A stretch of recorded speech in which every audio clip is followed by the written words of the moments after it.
Okay, so welcome everybody. So there's quite a few new people here, which is fine. I think what we'll do, we'll start with the refuge prayer, and we'll say that once in English so we know what we're saying, and then twice in the Tibetan phonetics. And then the prayer underneath it's called the Four Immeasurables. They're very understandable, they're very clear. So we'll say that once in English and once in the Tibetan phonetics. We say it the Tibetan to sort of make a link with the lineage. Okay, so we'll start like that. In the Buddha, the Dharma, and the noblest Sangha, I take refuge until enlightenment is reached. Through the virtue generated by the practice of generosity and other virtues, may I attain Buddhahood for the benefit of all beings. Sanjay Chatan Suji Chanava Chantur Baru Dani Chapsunji Dagi Jinso Jipe Sonamji Dora Kunchik Sanjay Dapasho Sanjay Chatan Suji Chanava Chantur Baru Dani Chapsunji Dagi Jinso Jipe Sonamji Dola Panchik Sanjay Dapasho. May all beings be happy and create the causes of happiness. May they be free from suffering and from creating the causes of suffering. May they find that noble happiness that can never be tainted by suffering. May they attain universal, impartial compassion, free of bias to friends or enemies. Semche Chanchu Dewatan, Dewe Jutan Dempar Juchik, Dunyatan Dunyachi, Jutan Trawa Juchik, Dunyamepe Dewatan Patan, Mindarwa Juchik, Yiring Chadan Tan Chawe, Tanyam Chenpola Nepajuji. Palden Sawe Lama Rinpoche, Dagi Chiwo Pinde de Shukla, Kachin Chimpo Gunni Jisunte, Kusunta Chi Yudrup Sautu So. So that last prayer that I just said it is prayer to the root Lama, and my root Lama happens to be Akong Rinpoche, who wrote, well, didn't write the book, it was transcribed from his teachings on restoring the balance. So, I'm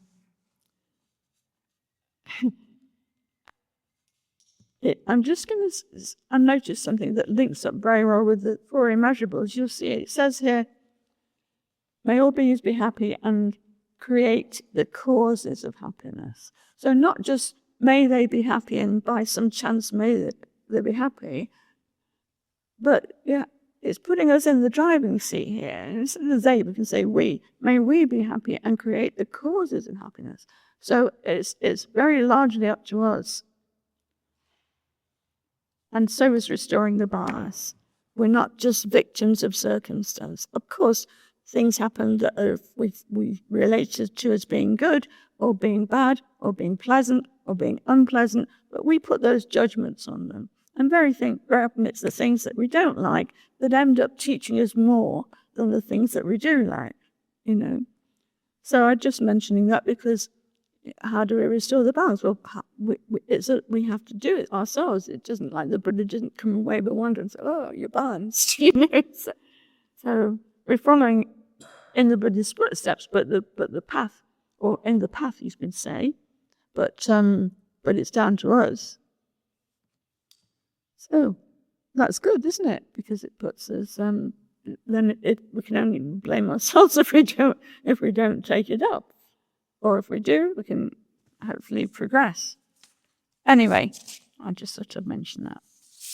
So Now, some of you have not been to the previous sessions, and that's fine, because every session is taken from a chapter in this book.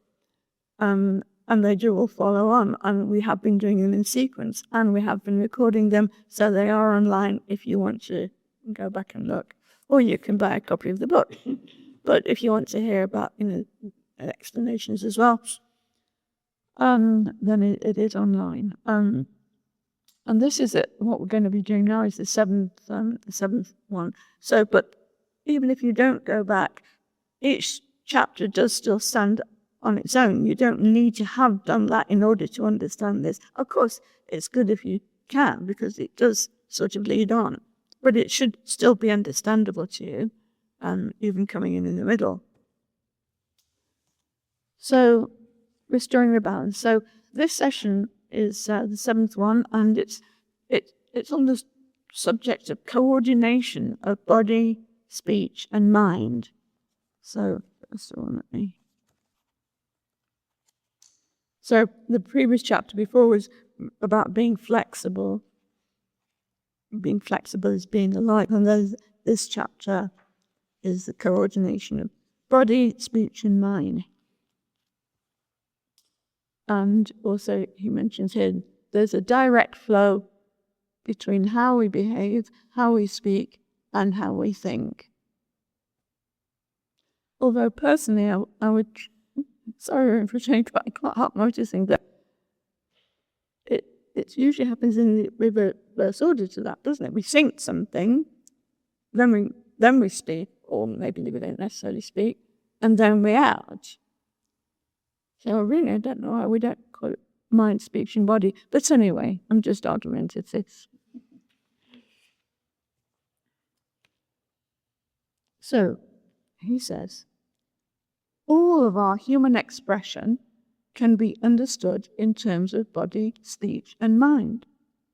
These three are interdependent, and there's a direct flow between how we behave, how we speak, and how we think. I mean, there, I would really like to say that in the order in which it comes is the link is between first how we think, then how we speak, and then how we act. We don't usually act without having thought something, even however transient that thought may be. Anyway, the point is also that they will always have a positive, negative, or neutral effect somewhere. So whatever we think, whatever we say, and whatever we do is going to have an effect. Maybe it's intentional, maybe it's unintentional, but definitely will have an effect.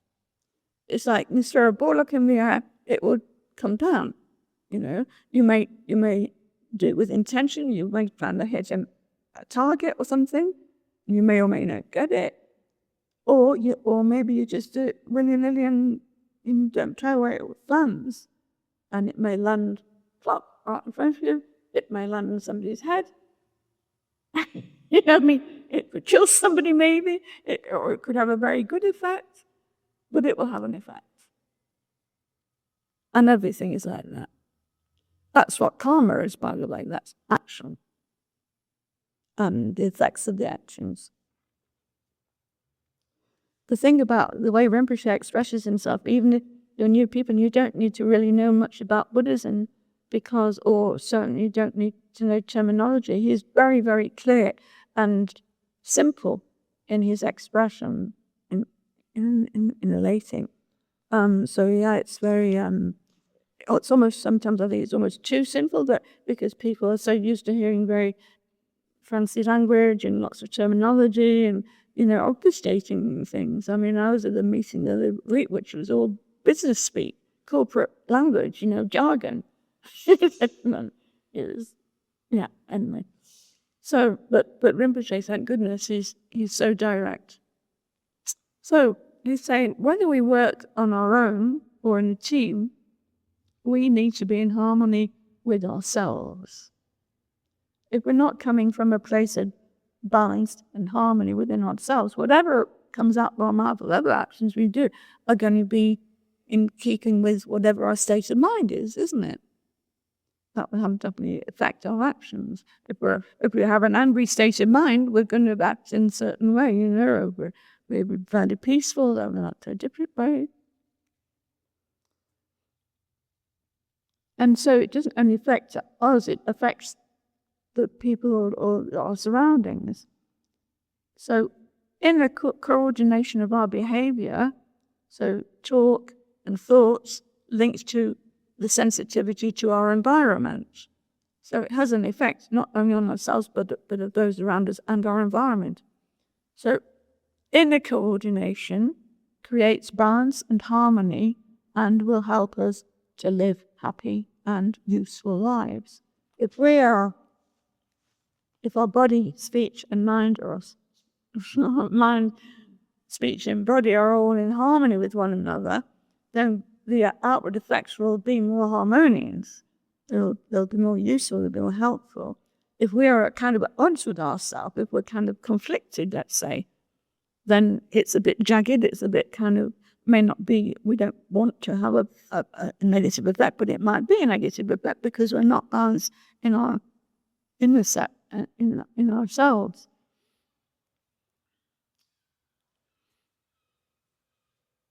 So the mind that thinks, the speech that communicates, and the body that acts, we need to engage all three. And then we need to engage them with each other very well. Sometimes if we're not mindful, maybe the body does act almost of its own accord, because we're not really present with it. So that's why we fall over, that's why we bang our heads. I'm talking personally here. When I'm not mindful, it shows in my actions. I still act, but not very mindfully. I don't think I'm the only one. So, so then it has, maybe it's not a serious negative result, but it could be, if you're not really fully switched on, basically.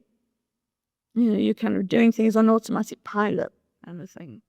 And we do that a lot. In fact, I think these days we do it even more than a lot. We do it most of the time. Why? Because we're so busy with our screens. Well, I'm going to take myself out of that because I'm not quite as busy as some people. I don't do this as I'm walking along the street. That is a total no. I can't understand really why there's not more accidents, and maybe there are. I don't have the figures on it, but people are so involved with their screens, their phones all the time, that they're not aware of their surroundings. So that's when things are out of sync, aren't they? Your eyes are doing one thing, your mind's doing one thing, your speech may be doing another thing, you're walking along and so you're doing another thing. They're not very much related, It's out of sync. So it's quite a lot of the time. Personally, I think that the people are becoming more robotic and the robots are becoming more like people. So the artificial intelligence is becoming more human and the humans are becoming more artificial.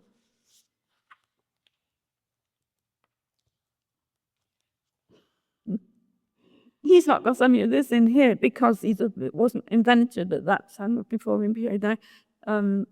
It wasn't any such thing as artificial intelligence. Or maybe there was, but it wasn't called that. I still think that's a misnomer. Artificial information, misinformation. Anyway, so in the coordination, we have to coordinate firstly with ourselves, in ourselves. So how do we do that? I think it's something that we can understand that, when we are internally in sync, things will go better. If we're not internally in sync with ourselves, then we're in a state of confusion. It's confused. It's a confused state. We're not clear. So, whenever we think of doing something, our mind, so we've always got it in this order, our mind tells our body what to do. So that coordinates our activity. We can get up, we have conversations, we work effectively. With internal coordination, we are able to achieve many things. When Rinpoche uses the word coordination, I think it also means a kind of cooperation. When our mind and our speech and our body all cooperating with each other, communing with each other, rather than going off on a tangent, sort of, the body decides to, I don't know, maybe it has some desire to do something, have a drink or something like that. It could be So when somebody has a lazy body, but an active mind, the mind will say, get up, do this, do that, you should do this, do that. But this internal talking won't get a response from the lazy body. Ignores it, basically. And at the end of the day, nothing's been accomplished. And there's only frustration because the body has repeatedly failed to respond to the mind. Oh, I'll go to the gym today. No, I'm the same, but also problems arise when the body is active and the mind is lazy. And I think there's so many gym bunnies around these days that I think it's possibly that one is more in the ascendant. But so the body's like, I walk here in the morning and it's like, traffic of running and runners. It's a good thing to run. I'm not knocking it in a bit. But the man can be lazy. So whichever way it works, when they're not in sync, things don't go so well, either just for yourself or in relation to others. So how do we address this, and how do we get some sort of balance out of this? So now this is going to be something that is quite astonishing, I think, especially these days. So the subtitle of this particular paragraph is "Show all your faults clearly, like crystal." Now, we are not taught to do that, are we? We're not taught to show our faults. If anything, we cover them up as much as possible. If we even recognize our faults, that's actually already quite unusual, because most of the time we don't. And that's why things happen to us that, maybe aren't so great. And so then we start to recognize our faults, maybe because, something happens that we identify as being unpleasant or we don't like. And so we have to do something about it. But we don't have to wait for that to happen. If we look at ourselves honestly and come to some understanding of, okay, so what qualities? We have some qualities, but we also have some things that are not so positive, not so helpful to ourselves or to others. So we don't have to be down on ourselves, punishing ourselves, but it is important to recognize, identify where we need to improve, what we need to improve, and not beat ourselves up, because if we can identify it, that's the first step to improve it, isn't it? It's like that with anything. If you have a piece of machinery that's not working, there's no point swearing at it, although you might, but that's not going to help. So you need to fix it. But first you need to suss out, well, what exactly is wrong here? It's that. Oh, no, it's not that. Maybe it's this. So you find out what bit that you need to work on. And it's exactly the same when you focus inwardly and you think, well, why am I having all this problem? And why, something's happened repeatedly to you, and you think, what's going on here, And then if you say, well, maybe I'm being a little bit unkind myself, or maybe I'm being a bit impatient, or maybe, I got a little bit angry or something. And so instead of then like, oh, I'm terrible, I'm awful, it's useless. And so is being guilty useless. But if you can clearly and honestly identify some areas that you need improving in, then you can start to see it as something that needs to be fixed. You need to just pay it some attention and fix it. And it can all be fixed. If it couldn't be, then there would be no such thing as Buddha. There'd be no point in any of this. If we couldn't fix ourselves, then why bother even trying? But clearly we can. And we do, Not only Buddhist, but it's really a very fundamental thing in Buddhism, is that you do honestly look at yourself and see what needs to be adjusted, because you're not born, it's not like we have any sort of concept of original sin or anything like that. Absolutely not. We have Buddha nature. We have potential to be fully awakened. That's what Buddha means, be awakened. So right now we're not awakened. We're maybe half awake, or we have moments when we're a bit awake and then like to sleep again. So we have that potential. That's the point here. Well, if you have the potential, that means we can be who we want to be. We can be Buddha. We can be awake, fully awake. But it demands honesty. So we need to be honest with ourselves and others. And there's no shame in honesty. Quite the opposite. I think it takes courage to be honest with yourself and others. Doesn't mean to say you have to blurt everything out to everybody, but you have to have courage to look at yourself and say, okay, that can do with some help. I could do with some help in that area, and then because, these things become ingrained. So the opposite of original sin is having Buddha potential. So then what is it that's preventing it? It's basically ignorance. Is a step not knowing, not understanding, not getting it. And so we need to uncover what we don't understand. We need to look into it. We need to think about it. We need to digest it. What am I not getting here?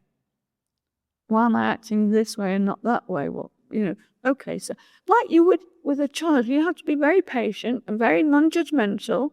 Don't beat yourself up. But you just objectively look as if you were teaching a child, which you kind of are in a way. Only the child is you. So we need to be very honest with ourselves. It's very important to assess our shortcomings in order to improve, to see what we need to improve. Because what happens otherwise? Otherwise, there's no improvement. You just carry on, making mistakes, multiplying them. They'll get more ingrained, more habitual, more egocentric, because that's where this attitude is coming from, a sort of egocentric way of being, rather than, well, in the prayer that we said at the beginning, we're talking about generating loving kindness for all beings, not just for ourselves. So not a selfish attitude. So that's what bodhicitta is. So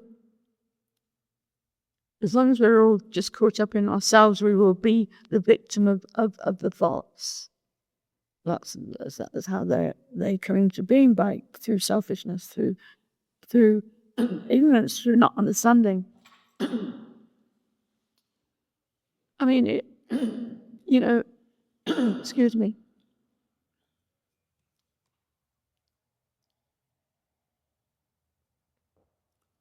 When we don't think of others, when we just think of ourselves, and that motivates all our actions, that's when things go really, really wrong. And, okay, our main job is to look at ourselves, but we can also look at others and see how it works for them as well. I mean, you get, okay, who do you think would be a good example of egocentric way of being? Come on, some people are smiling. Who are you thinking of? First name that comes into your mind. Yes. And that's what I've got written down here.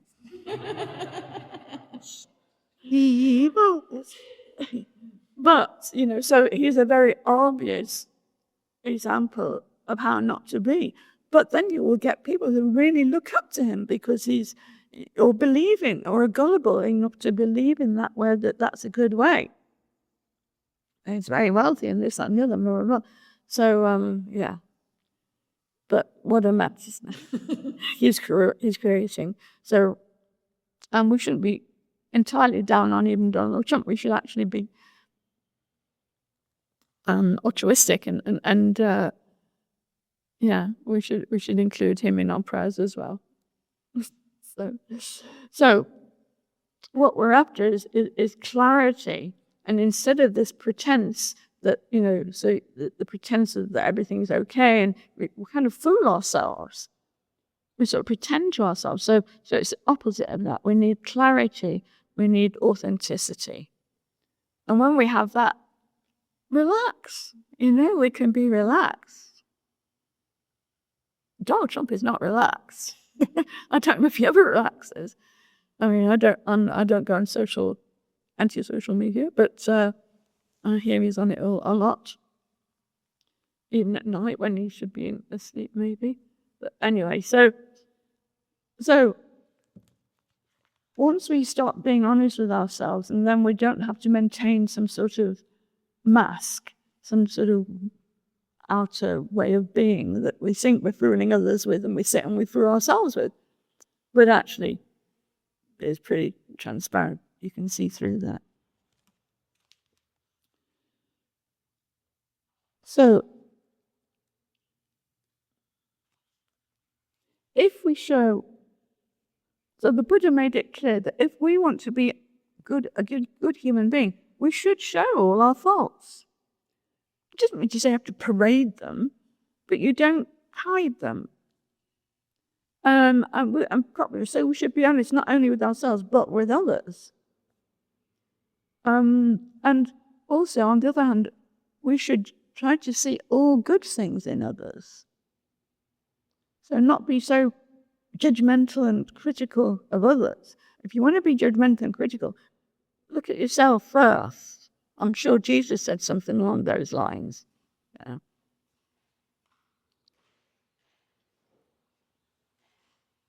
If we show all our faults very clearly, like crystal, we don't have this kind of dialogue in our mind of saying, oh, I should say this, or maybe I shouldn't say that, or, they might think that. You've got this whole dialogue going on about how can I best present myself so that I impress others.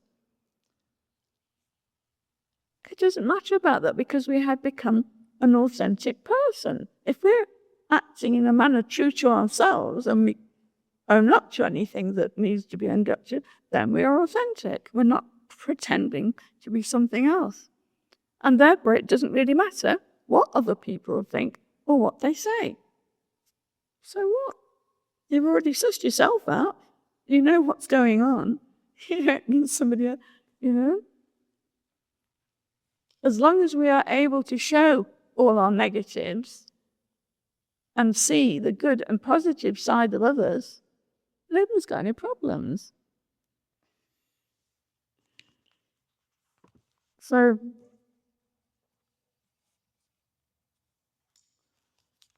then we come now more onto the speech aspect. So how do we do this with our speech? So with speech, in normal conversation, we're often unmindful of the effects of what we're saying. We just blurt stuff out, don't we? A lot of the time we just blurt stuff out, just saying whatever comes into our heads. I do this. I mean, so I'm walking along the path today. I'm not speaking because I'm not with anybody, and I know people do if they're on the phone, but I don't. I know, but there's people coming by all the time. And very often, you'll hear a group of people coming by. There's 3 or 4 people coming by, and they're all talking at the same time. And you hear the word like a lot. Have you noticed how? And I was like this, and she was like that, and then he was like, and it was like, and they're not actually saying anything except like a lot. And the other one's saying something similar at the same time. So nobody's listening, well, with good reason, because there's nothing really of any interest in being said, except I was like this and he was like that. So there's a lot of just blur. Generally in American accents, and either Edinburgh's become completely invaded the Americans, or a lot more people who started speaking with an American accent. Is that just me that thinks that? Have you noticed? I think so. I'm getting nonce. Oh, okay, not that there's anything wrong with Americans, but could do without the like business. So, in normal conversation, we're often unmindful of the effects of what we say, just saying whatever comes into our heads, or we thoughtlessly express all our emotions. I think that's called oversharing, isn't it? We overhear it.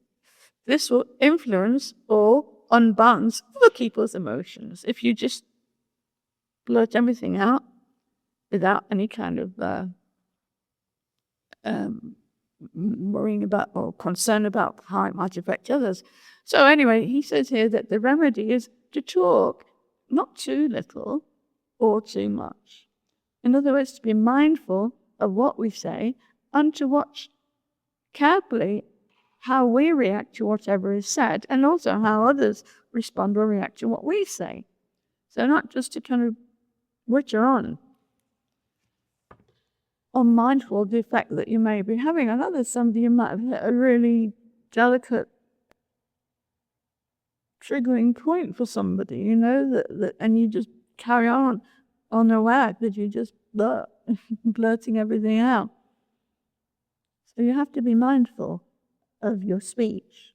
You know, so when he's saying show clearly all your faults, that doesn't mean say, right, well, I've got this fault, and there's this, I'm going to go through this entire list of faults. You know, it's not like that. It's just meaning don't cover up your faults and admit to them if it's appropriate. You don't have to be constantly informing people about your faults. So, happy social relations are based on the right kind of conversation, generating the right kind of understanding.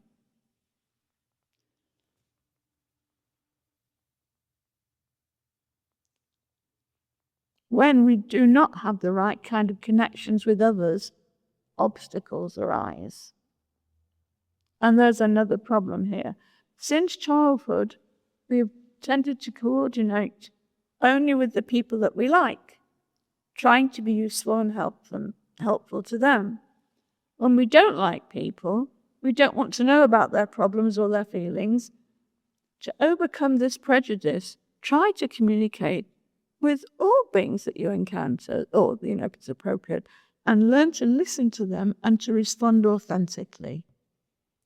So you don't only have to just speak with your close friends or your close family, and if somebody else that you're not so sure about that person, and maybe they really need to speak, you know, maybe they need to communicate. So don't be too judgmental. But also, I think, you know,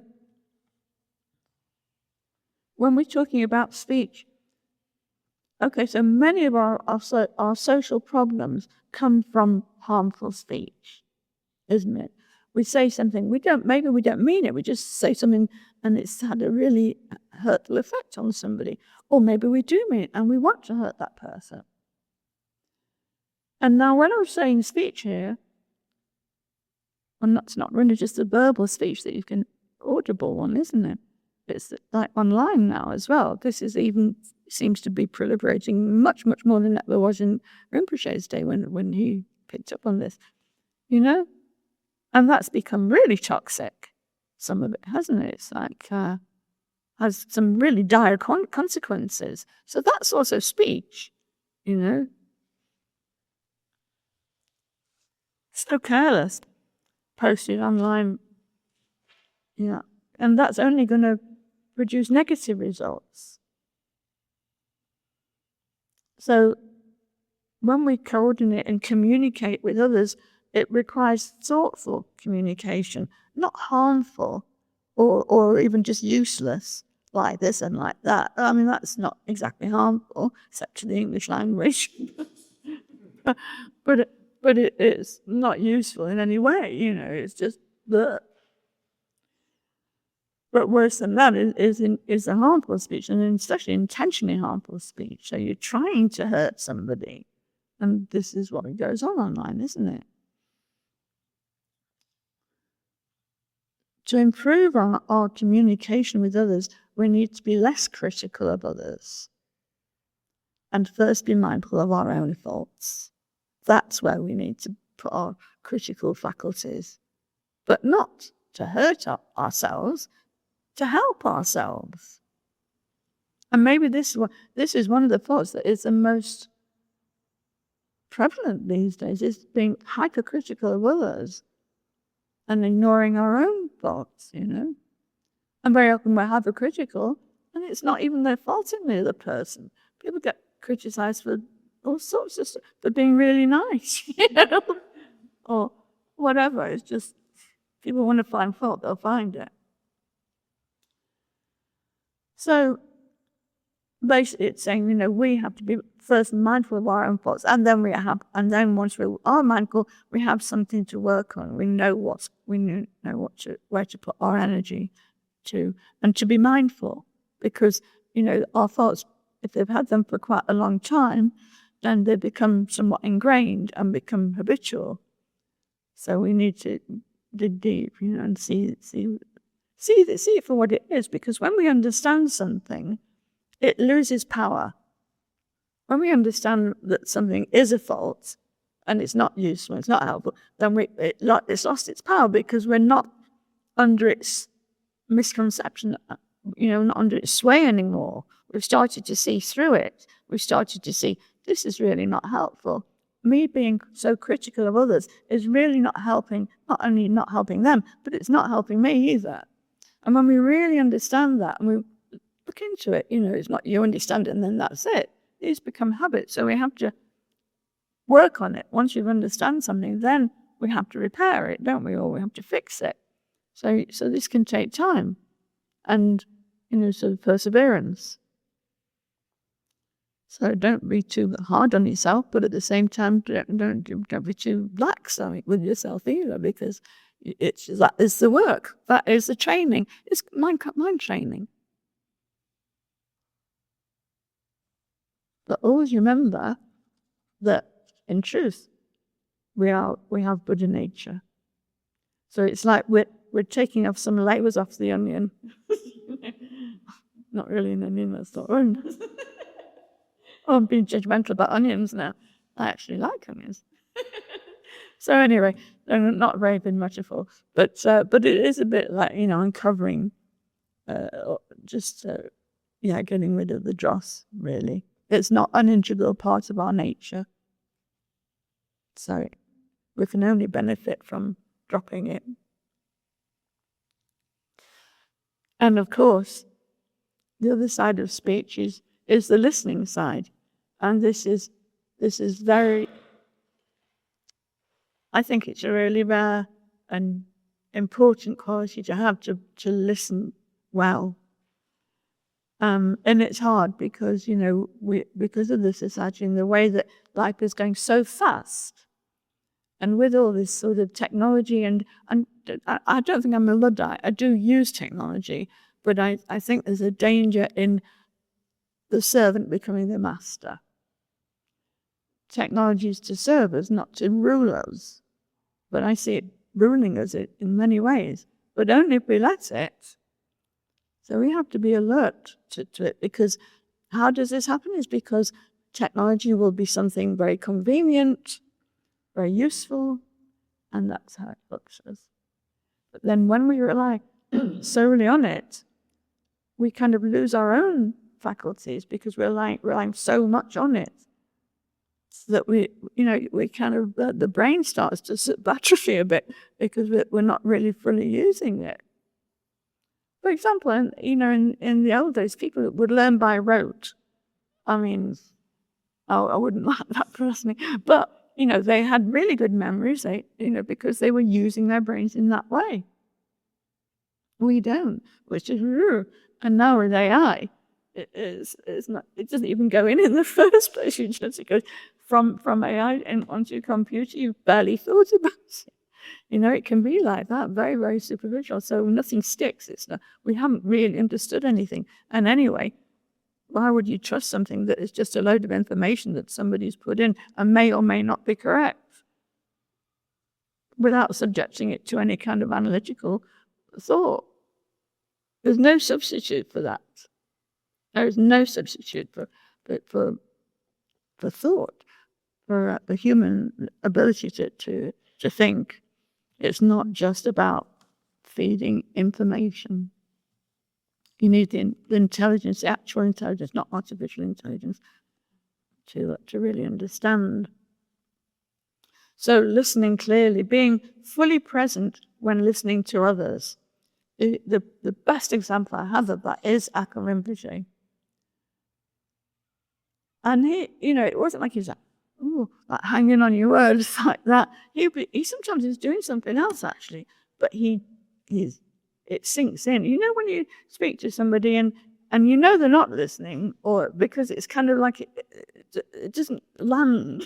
It's just as soon as it's gone somewhere, it doesn't actually plant itself. Or vice versa with you, it doesn't plant itself in you. But with Rinpoche, he was fully present. And it still is. The fact that he's not with us in his body doesn't mean to say he's not present. So being fully present when listening to others, and avoid making projections. There's a time and place for projections in the cinema, not so much in real life, because we project what we think. We hear a little bit of what somebody says, and then we straight away jump in. They've not even finished the sentence, and we say, oh yeah, well, I did something like that because blah, blah, blah, blah. And then we're off on a little egocentric trip. Well, it's not even about them anymore. We've not really listened to them properly. We just had a feed for what we want to say. Does anybody else do that? Put your hand up if you do. Okay. No, you don't do that? Not usually. Okay, you need to look deep.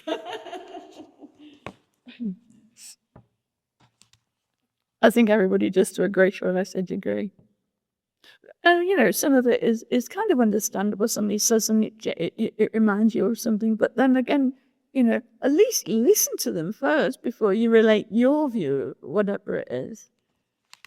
I'm terrible for that.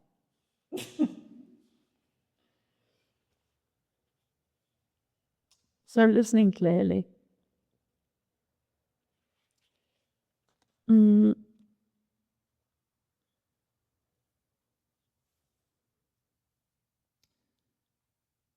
Actually, I just want to finish a bit more about I missed a bit out on a little bit about too little, too much. So it's saying, when people meet, often the subjects are about jealousies or competition or other people's thoughts. You hear that a lot.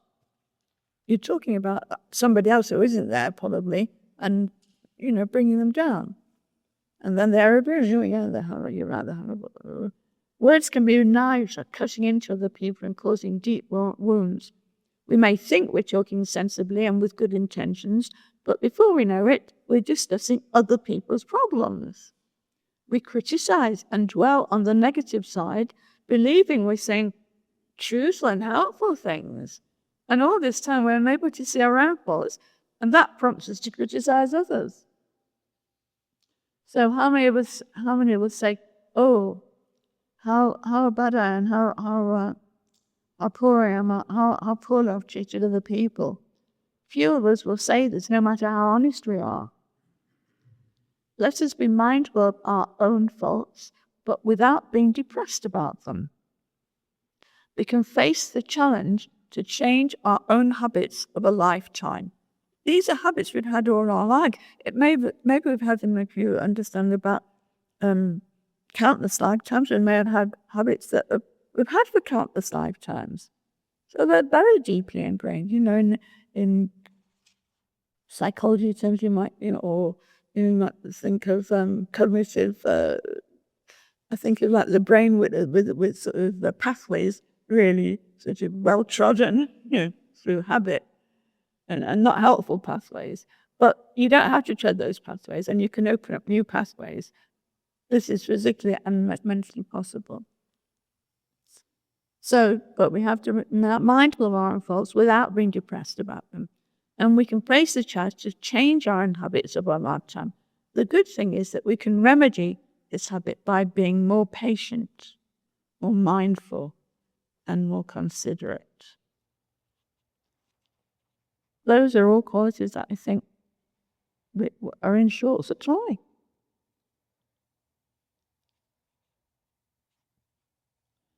I mean, I'm in short supply of them as well. I know I do get impatient. I do lack mindfulness, and I do lack consideration. And that's all right, but it's true. Maybe, just maybe, sometimes a little less than before. because I'm a bit more aware. But the job ain't done yet. Far from it. So listening clearly. We're so sure we're listening, but 50% of the time, we're only deluding ourselves. We only want to hear. We only hear what we want to hear. And few people listen properly and get the message complete. I remember when, I think I mentioned this before, but this person, I was up at the Akong Rinpoche where he works, and there was a journalist came to interview him, and she knew that she'd heard that he was also a doctor of Tibetan medicine and that he saw people in that capacity.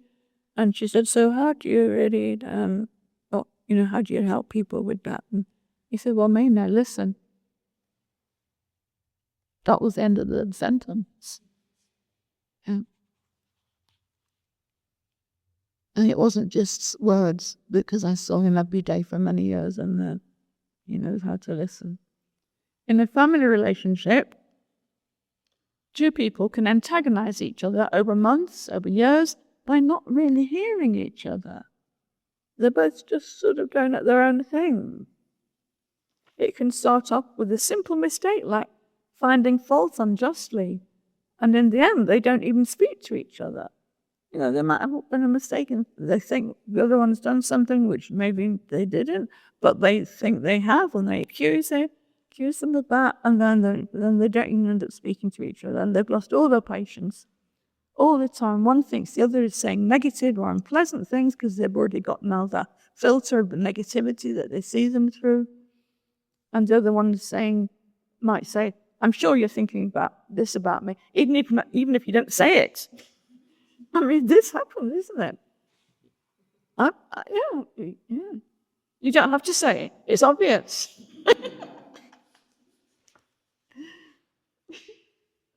I remember a long time ago somebody said that to me, and I really wasn't.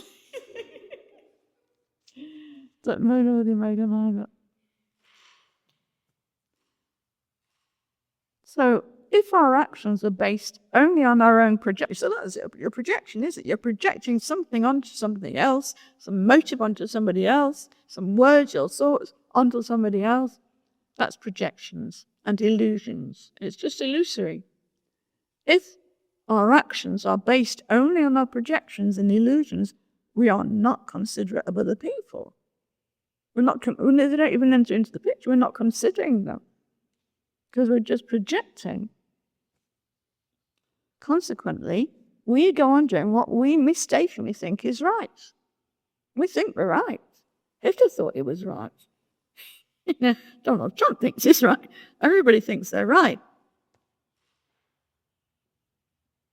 But we don't need to worry about Hitler. We don't need to even worry about Donald Trump. We need to be concerned about what we're doing, that we don't fall into that trap, and then we start to address it. Because there's no relationship between thoughts and projections. If our actions are based only on our projections, we're not considerate of other people. Consequently, we keep on doing what we think is right.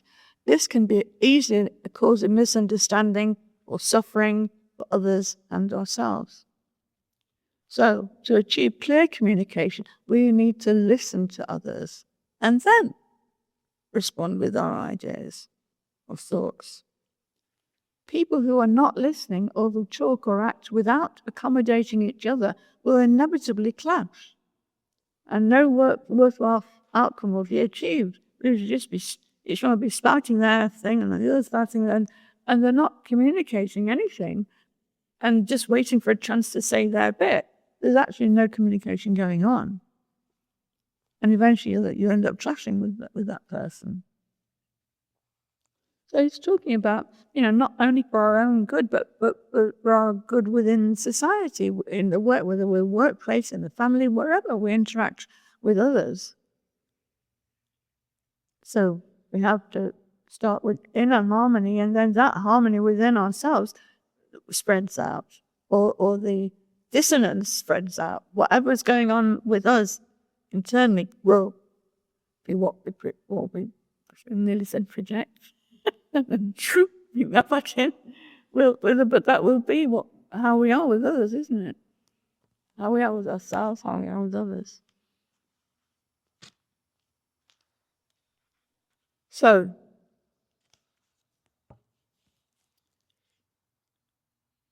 being fully present when we listen to others, we avoid making projections because they can be so harmful, because they come from a place of fear and mistrust, which can cause aggression based on fear and mistrust in others.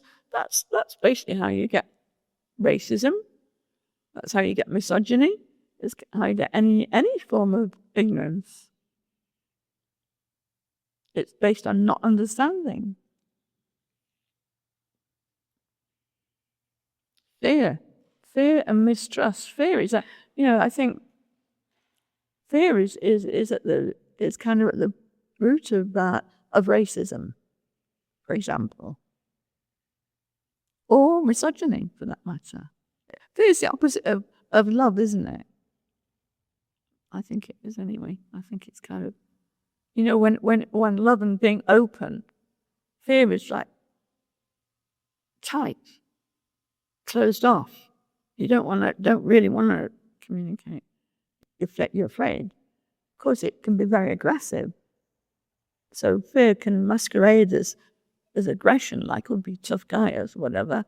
But that comes from a place of fear, not a place of loving kindness and openness, which is the courageous attitude to have. And if you translate it onto a global scale, you've got war. Tit for tat. Well, you bomb the Strait of Hormuz, right? I'm going to bomb your shipping container or whatever. This comes from a place of fear. War, whether it's between one or two people or on a global scale. Well, that's what I think this is, not what she's saying, but that's what I'm getting from it. I don't know, you may disagree. But it become from a place of openness and goodwill, then love and peace prevail.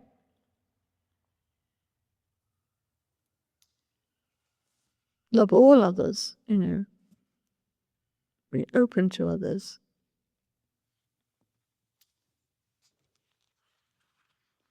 So then he's talking about, is the bottle half empty or half full? The mind is a source of all experience. A negative mind will see things in a negative way, so the bottle will be half empty. A positive mind, open mind, will see things in a positive way. So the same amount of liquid in the bottle is seen as half full. So negative here it means it's about being destructured, selfish, harmful, acting without regard for the consequences. That's what we'll say is definitely negative, isn't it? Negative behavior. What is meant by positive is not pretense. We're not talking about, how are you? And, big smile and, all that. It's lovely to see you. But inwardly seething, so that's just pretense. Positive is seeing everything as being potentially helpful, friendly, or a source of balance, including the things you may not like, but that could be helpful. You may not like medicine, but it could be helpful. There's lots of things like that. Experiences that we maybe wouldn't choose, but in some way can be very helpful. You just have to look deeper and further, sort of thing. So positive is seeing everything as being potentially helpful, friendly, or a source of balance. So although this may seem idealistic, it is a worthwhile aspiration that will change our attitude. If you start to see things as being potentially helpful, friendly, or a source of balance, even when you see something negative, if you identify that correctly, whether it's within yourself or the state of the world or whatever it is, if you see something with a balanced view, that can be helpful. you know not to do something, or you know to do something, because you're not looking at it in a kind of emotional reaction way, but a considered way.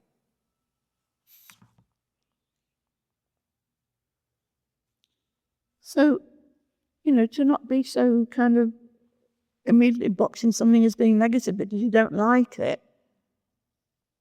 It, like I say, medicine might not taste very nice, but it can help. So although this may seem idealistic, it is a worthwhile aspiration that will change our attitude. The mind is the all-important source and evaluator of our experience. It's through the mind that we experience our lives, isn't it? How we think of things is how we experience things, not only think but experience things. That's how we experience our life, isn't it? Because our mind is this invisible thing that we can't say, oh, it's that bit, it's that bit of machinery that's doing all the experience. And we can't even say the mind is within. What about when we're thinking about something that's without? So the mind is everywhere and nowhere.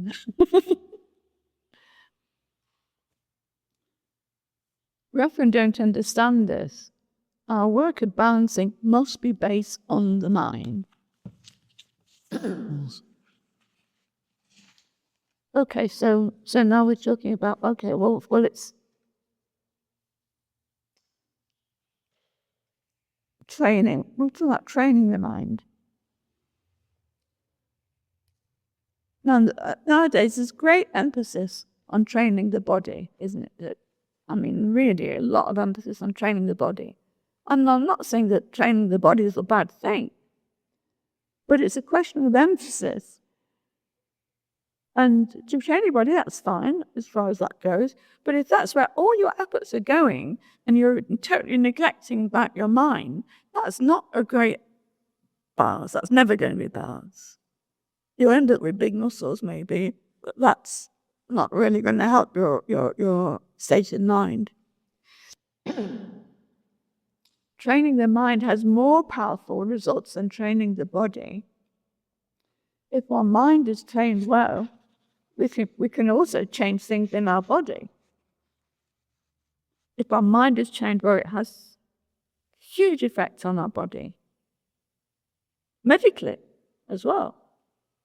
You get two people, same age and kind of, physical type of people, or two twins, let's say.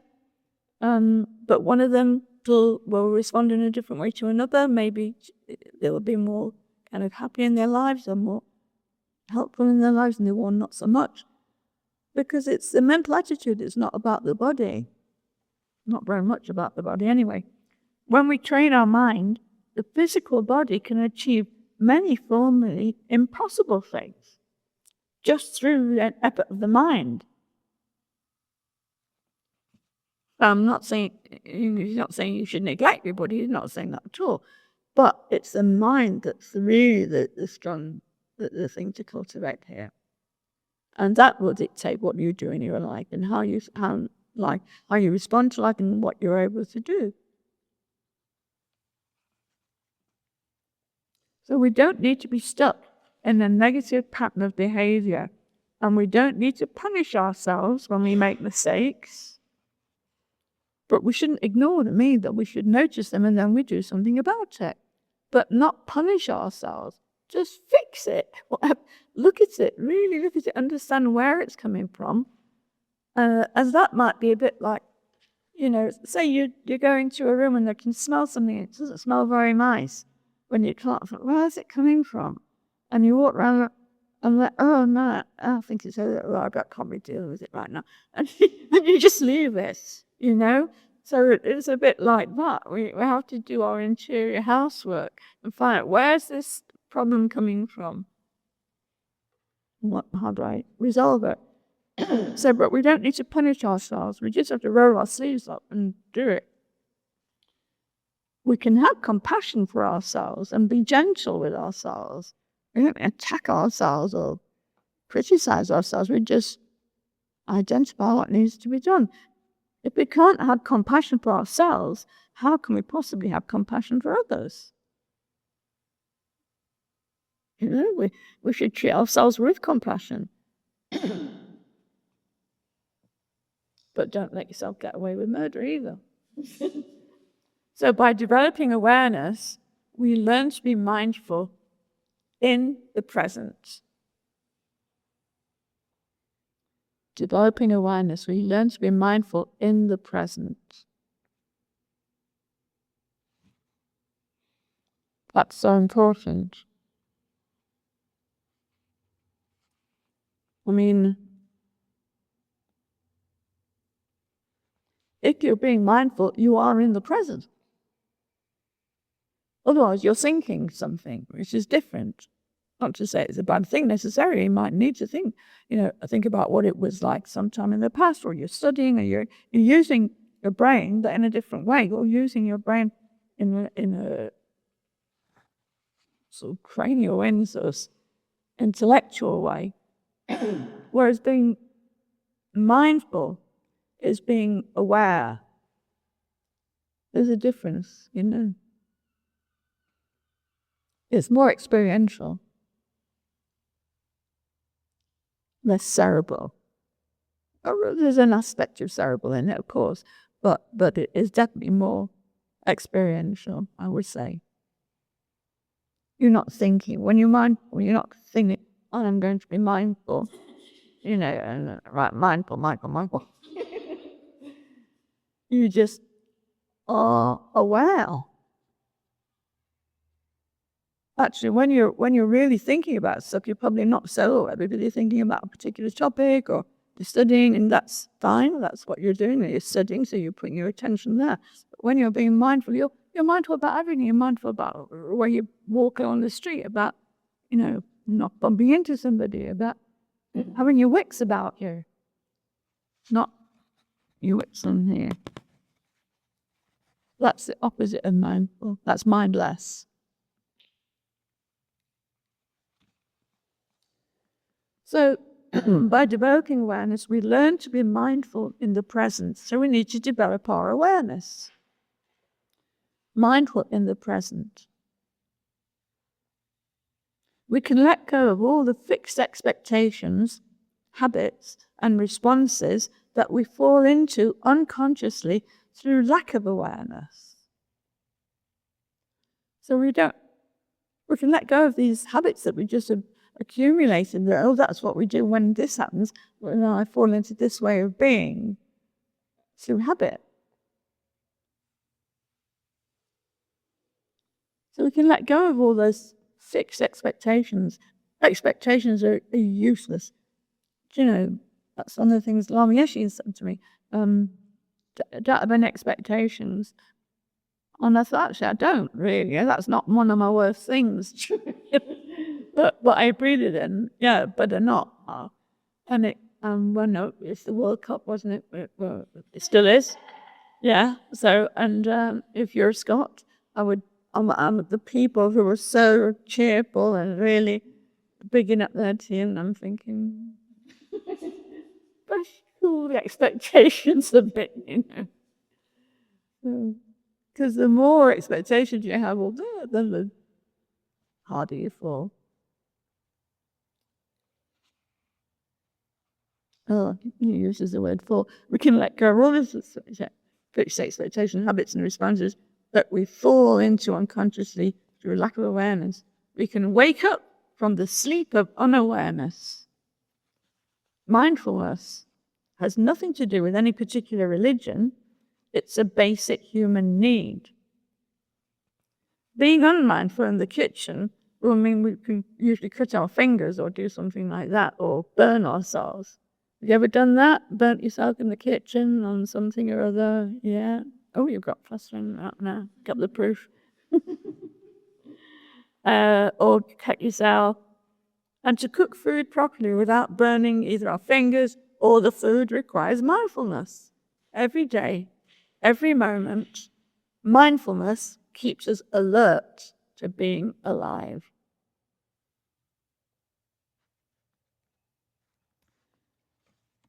I mean, Do you want to argue with that? I think, it is so obviously true when we see it written like that, isn't it? But if you can apply it to anything in your life, being alert keeps us alive. Mindfulness.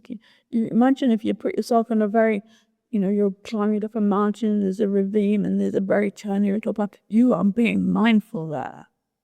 Definitely you're being mindful. Because you have to be. It's when we kind of do the normal everyday things that we're not really always mindful. We're on automatic pilot, and we're not really mindful anymore. So we cut ourselves, or we burn ourselves, or we bang our head, or we break a toe, or one of the many things that I've done anyway, repeatedly. So mindfulness is so very important.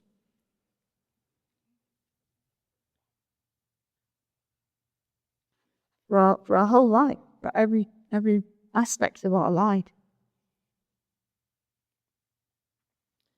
So we do need to train our mind to be in an aware state, in a consciously aware state. And that way we are more relaxed as well, because, by being mindful, we don't have to be like tense, no, in a relaxed way. In fact, when you're tense, you're not really that mindful. You're kind of closing off. It's openness as well. It's an open attitude. Because you're not on a ravine where it's an expected thing. You're in just in your everyday life, going about your business. Yeah, so how many times you need to burn yourself before, you'll be mindful in the kitchen or whatever it is, Anyway, all this is about restoring our balance. So we're not too much of any one way or another, not constantly going from highs to lows to, well, there is a football analogy, but that's like, and then boom, in the depth of despair. So we don't have to be like that. We can be more balanced, and when something that we like happens, that's fine. If you don't like, okay, well, you can learn from that. You don't have to plunge yourself into the despair either. So, I think that's a good time to have a reflect on that and all of that stuff that we've been talking about. So maybe just straighten up your posture.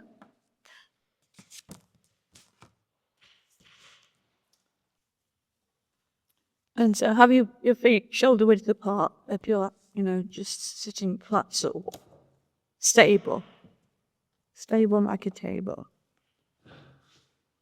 And if you're sitting on the floor, then either way, straighten up your back. And just imagine the top of your head is reaching to that light source above. Once you've seen the light source, drop your chin a bit so that the back of the neck is in line with the rest of your spine, and relax. It should be relaxed but not collapsed. So either have your hands resting on your knees or in your lap. Either way is okay. If they're in your lap, then the right one on top and the thumb tips just gently touching.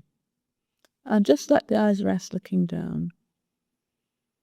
Keep them slightly open, because otherwise, when we close our eyes, we might relax, but we tend to get a bit sleepy, a bit drowsy, and then that's the opposite of awareness, isn't it? So we want to cultivate our awareness, and it helps to have your eyes slightly open. And then forget about them, because you're not really looking at what's going on outside. You don't have to block it, but you don't need to involve yourself with it. So you just bring the focus more inwardly. Because we're going to be resting the mind, but resting it with awareness. So very often, you start to relax, but sometimes you can get a bit drowsy, So we definitely don't want to be drowsy. We want to awaken. We want to be awake, aware, conscious. And so whenever thoughts or feelings arise, which they will, which is normal, you don't need to block them either. But you do need to become aware, because what you don't want to do is get involved with them, get busy again and distracted. We really would like to rest the mind in its natural state of awareness when it's not busy. That's how we spend most of our lives, running around being busy, top speed. So all of that's gone. We don't need any of that. We just want to rest our mind and body together, here and now, fully present, in the present, without trying, without artifice, just observing how we are, how it is.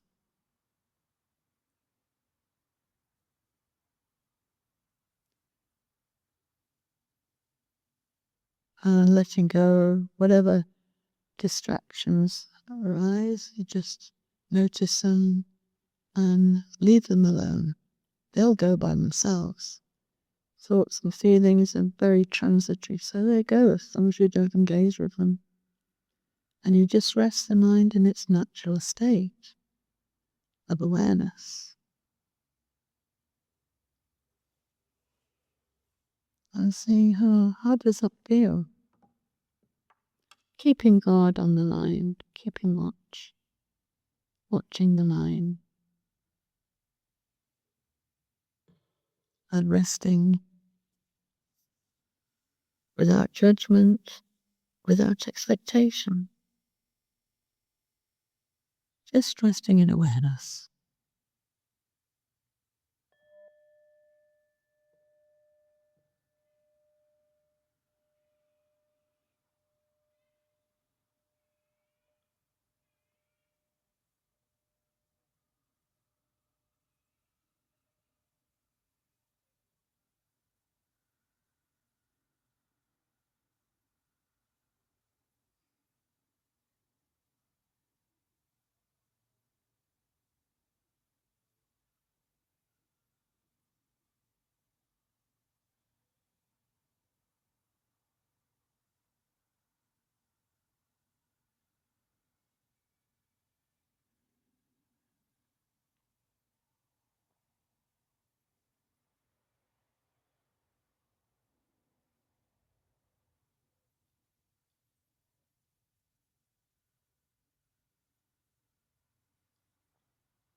If lots of thoughts or lots of thinking starts to come up, then you can focus on what we've been talking about, thinking about all the different things we've talked about this morning. Do they apply to you? Are they true?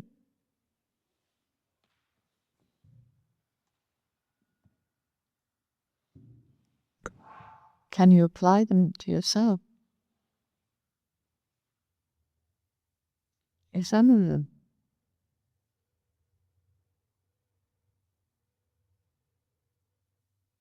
And in that way we can employ our busy mind in a more directed and helpful way. So you can alternate between just resting in awareness and also thinking and going deep into what we've talked about, applying it to yourself. How does that work for me?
Be honest with yourself,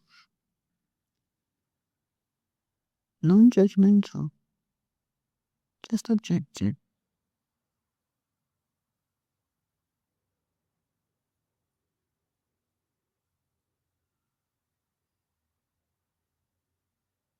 And compassionate.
And you can alternate between looking into these, applying them, and then resting again, resting the mind in awareness, without any reference object, just resting, being present.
Just being.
Okay, so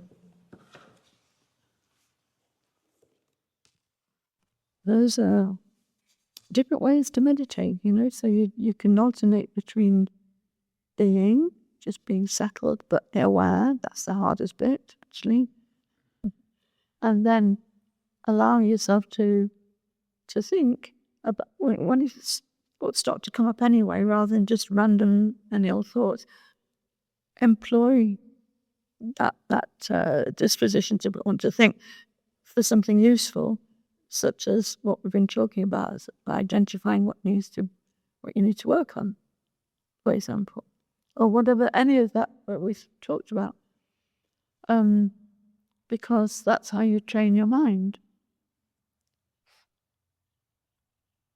There's a very kind of, in a nutshell, description of what is Buddhism, which is a huge topic, into being drop what's unhelpful, adopt what is helpful, and fully train the mind. Because without fully training the mind, you won't necessarily know what's harmful or helpful. You'll be mistaken. So, but if you really look into those three things, that's ultimately what it is. Anyway, so yeah, when you're meditating, you can, when the mind gets busy, rather than it just getting busy with any old stuff, concentrate on what would be useful for it to engage itself with, and see any of this stuff. Is it true? Does it work for me? If so, how? And go deep. You have to think deeply. You don't just because somebody says something, or even a Buddha says something, or whoever says something, you need to think for yourself. And that is in very short supply, I think, these days. People don't think very much of themselves. Maybe that's just me. I don't know, but I notice it a lot. Just gulping something down because so-and-so said something, subject everything to your finest intelligence. I think it's only polite to do so. Not critical. You're using your brain. You're using your mind in its best way. Okay, so that's enough for today. I just would like to read you this reflection, because if you want to work on this, there's some advice that Rinpoche gives. And so the reflection is on what happens when communication breaks down. We've been talking a lot about communication, inner communication or outer communication. So he's saying, we've seen that when we fail to communicate and coordinate with people, tensions develop, situations become distorted, and problems or conflicts can be blown up out of proportion. This can lead to enmity and the breakdown of relationships. The solution is simply to ask yourself whether you genuinely wish to communicate with others. And if so, are you willing to listen? because it's not just about speaking, it's about listening. So the first requirement for communication is the willingness to listen. Rather than answering before you've completely heard what the other person has to say, you need to listen. We often reply before properly thinking through and analysing what's been said, and this leads to misunderstanding and conflict. So we can follow 4 steps, and those 4 steps are: be clear that you wish to communicate. Some people want only to talk and express their opinions. So that's different. Be willing to listen before answering, responding. That's the second one. The third one is satisfy yourself that you have understood the other person before replying. This means thinking about and analysing what was said instead of reacting immediately. This step is called listening clearly. Fourth point, now say what you think. You will find yourself listening more, saying less, and bringing greater harmony to your relationships. Well, it's worth testing, isn't it? So I'm going to zip this now for a minute. Okay, well, actually not quite, because let's say your dedication merit. So on the bottom of the page, it's good to say this at the end, because this way we dedicate the merit of whatever we've been doing, thinking about whatever, the ideas and experience has been received. Then we can dedicate any goodness from that, any virtue from that, for the benefit of all beings. So we share it. Through the wholesomeness of this practice, may all mental defilements be overcome, and may all beings be liberated from the ocean of samsara, stirred by the waves of birth, old age, sickness, and death. Usanam Jitante Zikpani, Topni Nipi Janam Pamchini, Jigana Chibala Tupai, Sipe Sali Doa Doa.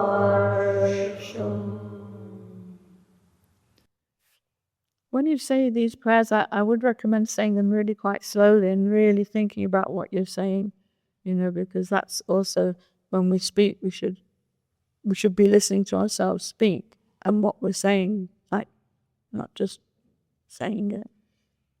There's a lot of what we say in the prayers is extremely concise, and you could analyze every word if you want to, May all mental defilements be overcome. I mean, that's a tall order. Yeah. But if you're meaning it, then it's continue with the prayer. If you're not meaning it, what you're saying it for? So you think about it. And what all my mental defilements, okay, I'm going to really give it a go. You start going from here. Anyway, that's it for today. So thank you for coming. And if you've got any, we're being recorded, so I have to kind of direct to a close. So I'm going to direct to a close. So thank you for watching and listening as well, if you're wherever you are in the world. And so that's it for today.